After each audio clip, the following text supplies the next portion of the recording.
आज की जो सरकार है वो 150 सांसदों पर नहीं टिकी है। हम आंकड़ों की बात जो भी करें, तार्किक बात, लेकिन यही है कि आज की सरकार नरेंद्र मोदी पर टिकी है और 3 बार से पुराने सांसदों को हटा करके नए, तो अभी के परिस्थिति में प्रैक्टिकल लेवल पे तो ये संभव नहीं है। किरेन रिजिजू नरेंद्र मोदी की टीम के बड़े चेहरे हैं। निशिकांत दुबे देवघर से गोंडा से सांसद है, बड़े चेहरे में से आते हैं। और भी राजेंद्र अग्रवाल हैं, हापुड़ से सांसद आते हैं, बड़े चेहरा में आते हैं। 2 बार से अधिक जो चुनाव लड़ चुके हैं, सांसद रह चुके हैं, उनका टिकट काटा जा सकता है। देखिए, पार्टी पैरामीटर पर चलती है, अपवाद पर नहीं चलती है। लेकिन 2 बार से अधिक पुराने सांसदों को हटाएंगे तब आरके सिंह को हटाएंगे सबसे पहले। आपको लगता है कि आरा के जमीनी स्तर पर जो जनता सोचती है, पार्टी का आंतरिक सर्वे से के मुताबिक ये हटा पाएंगे? मुझे तो नहीं लगता है। और भी बहुत सारे ऐसे सांसद हैं जो 6-6 बार से सांसद हैं, इनको पहले 2024 लोकसभा चुनाव में अब कुछ ही दिन बचे हैं। लगभग 200 से 225 दिन बचे हुए होंगे और जितनी भी पार्टियां हैं अपने अपने तरीके से एक करने के प्रयास में लगी हुई है, चाहे वो एनडीए के जितने भी दल हो या फिर इंडिया के जितने भी दल हो। आज हम लोग बात करने वाले हैं बीजेपी को लेकर के। हमारे साथ राजनीतिक जानकार नीलांबर पाठक जी हैं, पैनी नजर रखते हैं राजनीतिक पे और वर्तमान की राजनीति पे तो खास करके। चलिए मैं इनसे सीधे जुड़ता हूँ। आप देख रहे होंगे और पढ़ रहे होंगे, आपको तो बताने की जरूरत नहीं है कि राजनीति अभी क्या है और कैसे चल रही है इंडिया और एनडीए। मगर उससे अलग हट करके बीजेपी अपने आप को मजबूत करने के लिए कुछ ना कुछ करती रहती है कि हम किनको टिकट दें, किनका टिकट काट दें और किसको, मतलब भविष्य देखती है बीजेपी, अपना भविष्य देखती है। ये नहीं है कि 5 साल के लिए चुनावी मैदान में उतरती है। अभी एक खबर चल रही है कि 2024 के लोकसभा चुनाव में बीजेपी हो सकता है 150 उम्मीदवारों को टिकट दे सकती है। इस पे आपकी क्या राय है?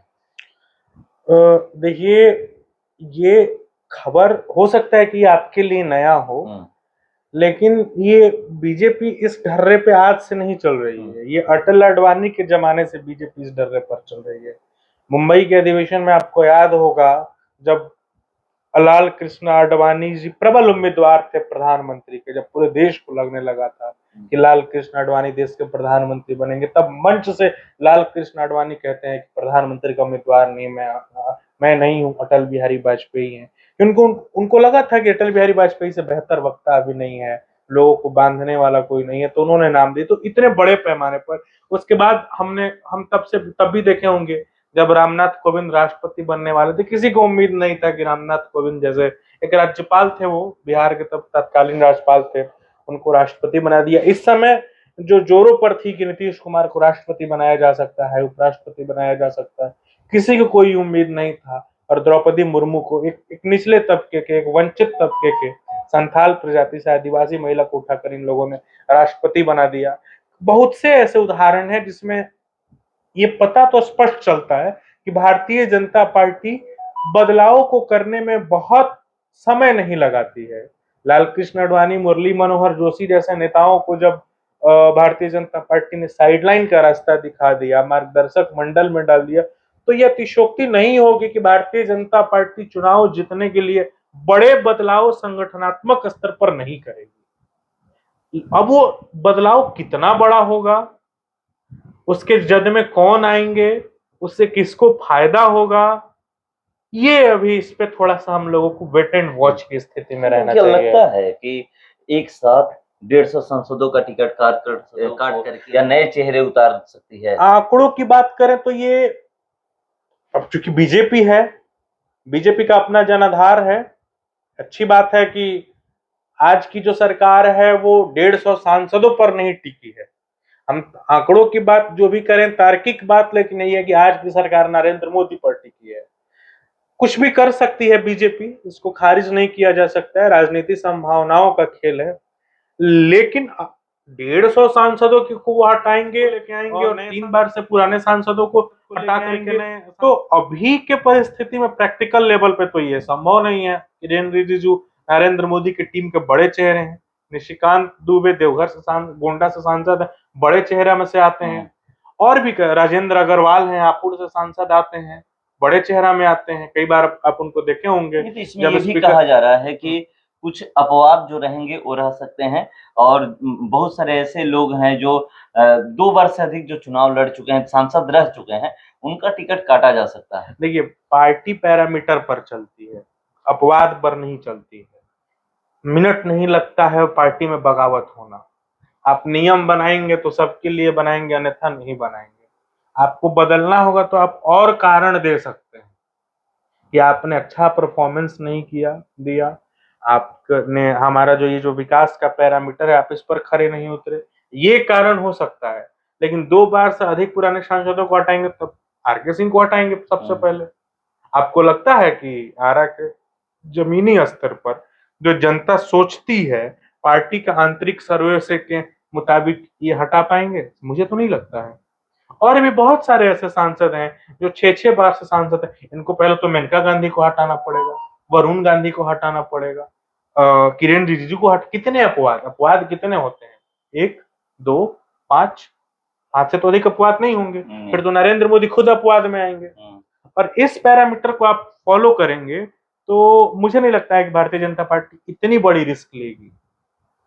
बयानों की बात और होती है, लेकिन राजनीति में इतने बड़े स्तर पर रिस्क लेना, पार्टी में बगावत हो जाएगी, हर सीट पर लोग खड़े हो जाएंगे, पुराने लोग, बीजेपी को हार होगा।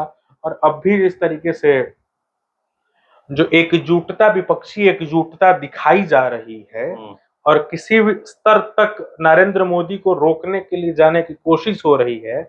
मैं किसी भी स्तर तक इसलिए कह रहा हूं क्योंकि अरविंद केजरीवाल जो कांग्रेस के धूर विरोधी थे, बीजेपी के धूर विरोधी थे, कांग्रेस में जाके मिल गए, आम आदमी पार्टी मिल गई। कहते हैं ना कि राजनीति में कुछ भी संभव है और कुछ भी असंभव नहीं है, तो कहा जाता है राजनीति में संभव और असंभव और आग और पानी का मिलन होना, दोनों आसमान जमीन का अंतर होता है। ये तो वही बात हुई ना कि 25 साल जिसको गाली दिया। आम आदमी पार्टी के केस में तो ये केस ही अलग है। आम आदमी पार्टी का जन्म ही हुआ है कांग्रेस को गाली दे करके, आम आदमी पार्टी का जन्म ही हुआ है कांग्रेस का विरोध करके। लेकिन देखिए ना, आपके सामने कांग्रेस और आम आदमी पार्टी साथ में काम करने के लिए तैयार है। हाँ, ये बात सही है कि शुरुआती रुझानों में, शुरुआती मीटिंग्स में, शुरुआती सामंजस्य में उन लोगों की बहुत अच्छी स्थिति नहीं है, बयानों के माध्यम से ये सामने आते रहे हैं। लेकिन ये भी सच है कि आम आदमी पार्टी की नींव ही कांग्रेस के विरोध पर है। तो कैसे साथ में आ गई? ये पिछले बहस में मैंने ही शायद ये बात कहा था कि ये बेमोल जोड़ी है, बाराती सज गई है, दूल्हा कौन है? राहुल गांधी को तो अब कह रहे हैं लोग कि राहुल गांधी उम्मीदवार होंगे, क्योंकि उनकी जो सदस्यता गई थी वो वापस आ गई। नहीं, उम्मीदवार होने की बात तो अभी तक किसी ने नहीं कही। किसकी आधिकारिक बयान आई? आधिकारिक नहीं है, मगर एक तो जो अंदर से होता है, मन की बात पे डिबेट नहीं होता है। डिबेट तार्किक चीजों पर होता है, बहस कभी भी तर्क क्या है, तथ्य क्या है, दिल की आवाज पे। तो क्या लगता है कि कौन हो सकते हैं? जब राहुल गांधी नहीं होंगे तो कौन होगा? इसका जवाब मैं इसलिए नहीं दे सकता हूं क्योंकि इंडिया के शीर्ष नेताओं ने यह कहा है, चाहे वो मल्लिकार्जुन खड़गे हों, चाहे नीतीश कुमार हों, चाहे लालू यादव हों, चाहे शरद पवार हों, चाहे उद्धव ठाकरे हों, किसी ने अभी किसी भी नेता की इशारा तक नहीं किया है। नीतीश कुमार को संयोजक बनाने की बात कही गई है, लेकिन कुछ नेता तो यह भी कह रहे हैं कि 1 से अधिक संयोजक होंगे। तो अभी इस गठबंधन का भविष्य क्या होगा, इस भविष्य को लेकर के खुद इंडिया के लोग ही सशंकित हैं। नहीं होते तो दिल्ली में केजरीवाल और कांग्रेस की क्यों ठनती? पिछले दिनों के बयानों को आप देख लीजिए, अलका लांबा के बयान को देखिए। तो केजरीवाल कह चुके हैं कि एमपी में मैं चुनाव लड़ूंगा। मैं वही बात तो कह रहा हूं कि यदि केजरीवाल एमपी में चुनाव लड़ते हैं तो दिल्ली के 7 सीटों में से कितनी सीटें केजरीवाल को होंगी और कितनी सीटें कांग्रेस को होंगी? क्योंकि केजरीवाल के पास बहुमत की सरकार है, 67 सीटें हैं, शायद 67 सीटें हैं 70 में से, और कांग्रेस के पास एक भी नहीं है। उस आधार पर भी टिकटों का जो बंटवारा होगा, उसका आधार क्या होगा, पैरामीटर क्या होगा?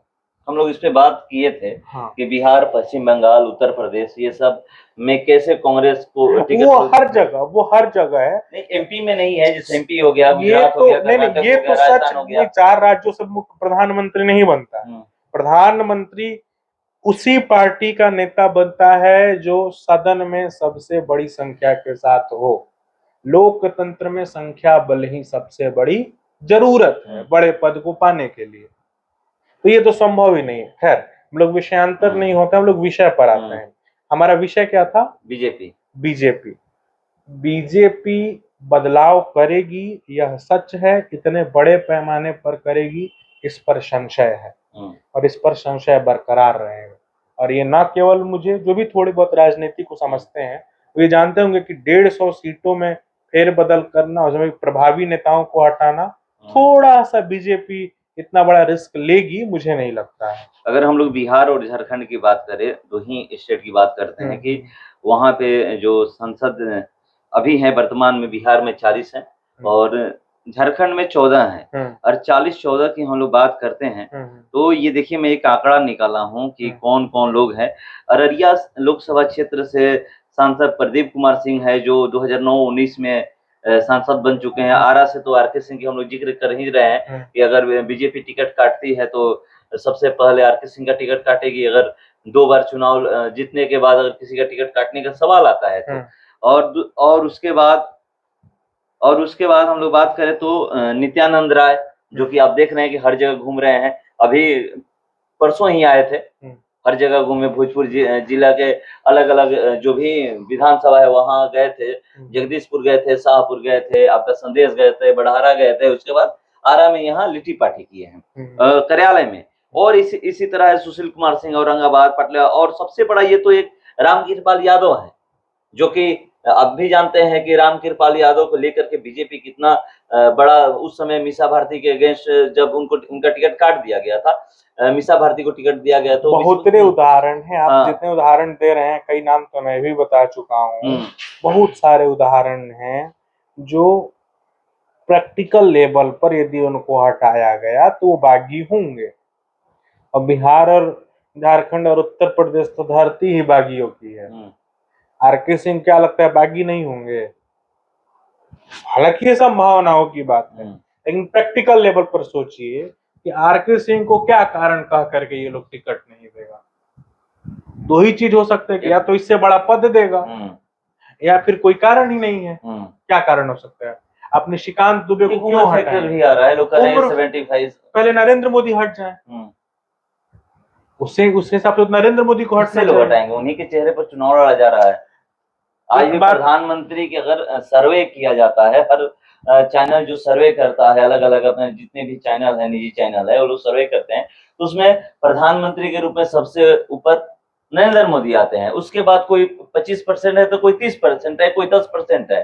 नरेंद्र मोदी प्रधानमंत्री बाद में बनेंगे, पहले संसद के नेता चुने जाएंगे, और संसद का नेता चुने जाने के लिए पर्याप्त संख्या बल जरूरी है, और संख्या बल को पाने के लिए चुनाव जीतना जरूरी है, और चुनाव जीतने के लिए बेहतर उम्मीदवार, सशक्त उम्मीदवार, जिताऊ उम्मीदवार होना जरूरी है। जो उम्मीदवार जीते हुए हैं वो तर्कों, तथ्यों और कई आधार के साथ, कई कार्यों के साथ जीते हुए हैं। यदि जनता के बीच में उनकी छवि अच्छी है, यदि जनता के बीच में उन्होंने अच्छा काम किया है, तो चाहे वो दल से हो या न हो, वो जनता के बीच में जाएंगे तो भारतीय जनता पार्टी से विरुद्ध होकर जाएंगे, विरुद्ध होकर जाएंगे, नाराज होकर जाएंगे, तो केवल और केवल नुकसान करेंगे तो भारतीय जनता पार्टी का करेंगे। और इतनी बड़ी रिस्क तो बीजेपी जनता पार्टी नहीं लेने वाली। तर्क और तथ्य यही कहते हैं। तो क्या जो 75 साल का एक उम्र क्राइटेरिया नहीं, ये क्राइटेरिया बीजेपी मेंटेन करेगी, ये क्राइटेरिया मेंटेन करेगी, लेकिन इसमें 150 सांसद नहीं आएंगे, ये भी एक सच बात है।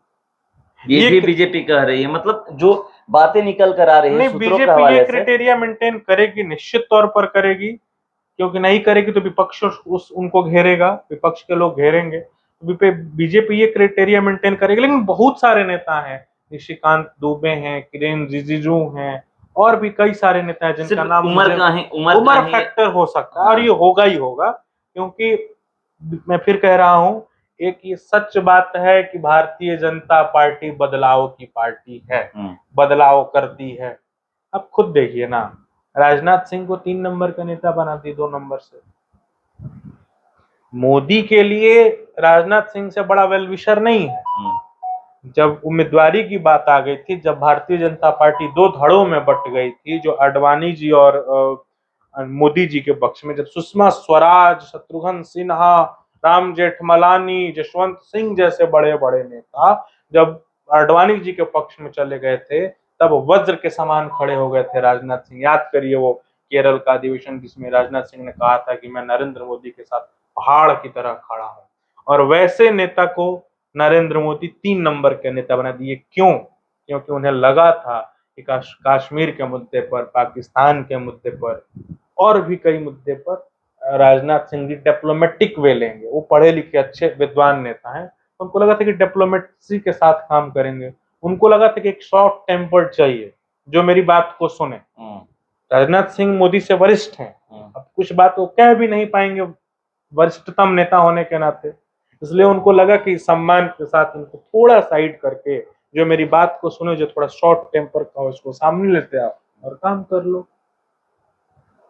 तो बीजेपी बदलाव ये अतिशयोक्ति नहीं होगी कि यदि भारतीय जनता पार्टी का नुकसान अमित शाह करते हैं तो भारतीय जनता पार्टी उनको भी साइड कर देगी। मैं बहुत बड़ी बात कह रहा हूं, लेकिन वो इसीलिए, आप देखिए ना तेजस्वी सूर्या जैसे नेता को, कल के लड़के को एक भाषण में अमित शाह सुने, अच्छा लगा तो बोले तुम सांसद बन जाओ। बहुत सर्बानंद सोनोवाल, कोई राजनीतिक पृष्ठभूमि नहीं, मुख्यमंत्री ही बना दिया। मनोहर लाल खट्टर, कितने उदाहरण आपको दिए जाएं? 3 उदाहरण मैं पहले ही आपको दे चुका हूं। द्रौपदी मुर्मू को राष्ट्रपति बनाना, रामनाथ कोविंद को राष्ट्रपति बनाना, नित्यानंद राय को प्रमोट किया जा रहा है, ये पॉसिबल ही नहीं है। नित्यानंद राय को तो शायद इसलिए भी प्रमोट किया जा रहा हो, यहाँ पर जो जाति फैक्टर की राजनीति है, यादव को देखिए, कुछ यादव वोट, कारण चाहे जो हो, आपको तभी हम खाएंगे जब आप में मलाई होगा। नित्यानंद राय के पास यादव रूपी मलाई है, भारतीय जनता पार्टी उसको खाना चाहती है, भंजाना चाहती है, और वैसे वैसे मलाई हर नेता में है, तभी वो सांसद बना हुआ है। सांसद छोटा पद नहीं होता है। आरके सिंह में कुछ ऐसी बात होगी तभी 2 बार टिकट मिली, तभी तीसरी बार भी मिलेगी। और Bharatiya Janata party performance based party है, वो घिसे पिटे लोगों की तरह लेके नहीं चलती है कांग्रेस की तरह। मणिशंकर अय्यर कुछ भी उलूल जुलूल बोलते रहेंगे फिर भी वो बड़े नेता रहेंगे। कपिल सिब्बल याकूब मेमन का केस लड़ेंगे फिर भी वो बड़े नेता रहेंगे। उसने राम जेठमलानी को साइड कर दिया। और बीजेपी स्टैंड लेती है तो स्टैंड भी लेती है। देखिए, ब्रिजभूषण सिंह का केस बेसलेस केस था तो बीजेपी स्टैंड लिए रही, लेकिन सामने से साइड कर दिया। स्मृति ईरानी के शिक्षा पर जब सवाल खड़ा हुआ तो शिक्षा मंत्री से हटा करके छोटा सा मंत्रालय दे दिया। सब कुछ सामने दिख रहा है ना। पिछले रेल मंत्री जो थे पिछले सरकार में, सुरेश प्रभु का परफॉर्मेंस थोड़ा सा गड़बड़ हुआ, उनको साइड कर दिया। मतलब कुल मिलाकर देखा जाए तो बीजेपी इतना बड़ा रिस्क नहीं लेने वाली हाँ, मगर बदलाव कर सकती है, बिल्कुल करेगी। एज फैक्टर जो बीजेपी का अपना एजेंडा रहा है उस पर बीजेपी काम करेगी। तो देखिए, हम लोग बात कर रहे थे कि एक मैं पढ़ रहा था, आर्टिकल था, उसमें ये दिया गया था कि 150 सांसदों का टिकट काट करके नए चेहरों को मैदान में उतारा जा सकता है, मगर ऐसा नहीं होने वाला है। ये कह रहे हैं कि क्योंकि बीजेपी बदलाव करती है मगर बीजेपी अपना नुकसान नहीं करती है कभी भी, चाहे जो भी हो। आप देख रहे हैं, शुरू से उठा लीजिए कि कभी ये दौर हुआ करता था कि लाल कृष्ण आडवाणी प्रधानमंत्री बनेंगे, अटल बिहारी वाजपेयी का कहीं नाम चर्चा नहीं था, प्रधानमंत्री वो बन गए। उसके बाद भी आप देखे होंगे किस तरह से 2004 और 2009 के चुनाव में कि कौन बीजेपी की तरफ से प्रधानमंत्री के उम्मीदवार थे। 2014 में भी वही स्थिति होने वाली थी, तो वहां भी नरेंद्र मोदी को सामने ला करके खड़ा कर दिया गया कि प्रधानमंत्री का चेहरा यही होंगे, और उसका परिणाम भी आप देख रहे हैं कि 2 बार से बीजेपी सत्ता में काबिज है और तीसरी बार भी सत्ता में काबिज होने के लिए चुनावी मैदान में उतरने वाली है। और यहाँ पर अभी जो चुनाव जो लड़ेगी वो नरेंद्र मोदी के चेहरे पर नहीं चुनाव लड़ेगी। और जो भी वहां पर ये कह रहे हैं कि देखिए, देख लीजिए, राजनाथ सिंह दूसरे नंबर के नेता थे, कैसे लगा कि इनसे थोड़ा सा भी नुकसान हो रहा है तो उनको तीसरे नंबर पे भेज दी। तो बीजेपी ये करती है, इसमें कोई सोचने वाली बात नहीं है, मगर इतना बड़ा बदलाव नहीं करेगी। हम लोग इंतजार करते हैं 2024 में क्या होता है। फिलहाल इस खबर में इतना ही, बने रहिए हमारे साथ।